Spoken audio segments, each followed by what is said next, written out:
So this video is going to be about the femur, the tibia, and the fibula.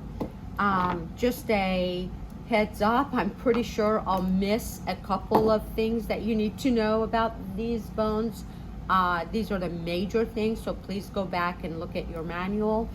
So here's the body of the femur.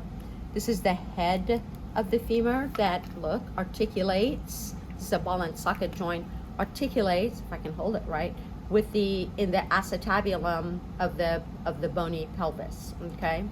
Now there are two bumps on the femur, but you can really, they're more pronounced on the posterior side. Okay. But I'm going to show them to you here because this is the anatomical view of the femur, right?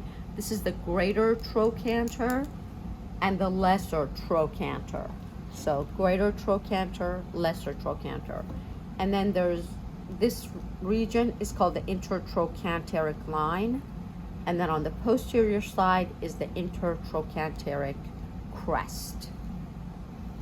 Okay. Linea aspera is an area in the back of the femur where some of the medial adductor muscles of the thigh will insert, but difficult to locate on a plastic model.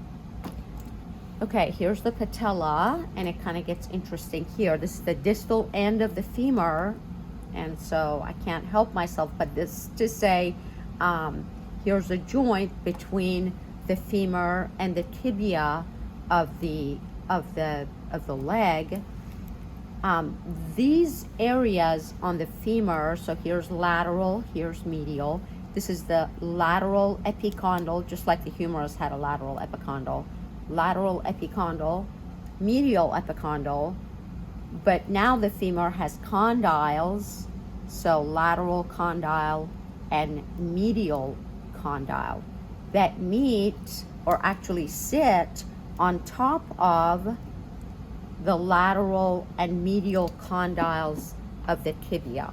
So the lateral and medial condyles of the tibia, notice how flat they are, but in another joint video, I'll talk about menisci that sit here that actually deepen this area so you can have a very nice stable joint along with other ligaments of the knee joint. So the knee joint is really an important joint in our body. It's a synovial joint that we'll talk about later. So this is the proximal portion of the tibia with the condyles, just like the femur. This is the tibial tuberosity, where the tendon of the quadriceps inserts. Tibial tuberosity here, so that it can extend as you contract those muscles. It can extend your leg. And by the way, from the knee down to the ankle, this is the leg. This part superiorly or proximal to the knee, this is the thigh. Okay, so tibial plateau here with the tibial condyles, tibial tuberosity, and then the distal end of the tibia will joint and articulate with the trochlea of this bone that I'll talk about in another video. Here's the fibula that doesn't play a major role in the knee joint, but it does play an important role in the ankle joint, as we'll see later, mostly because it's articulating with the distal end of the tibia. So here's the fibula.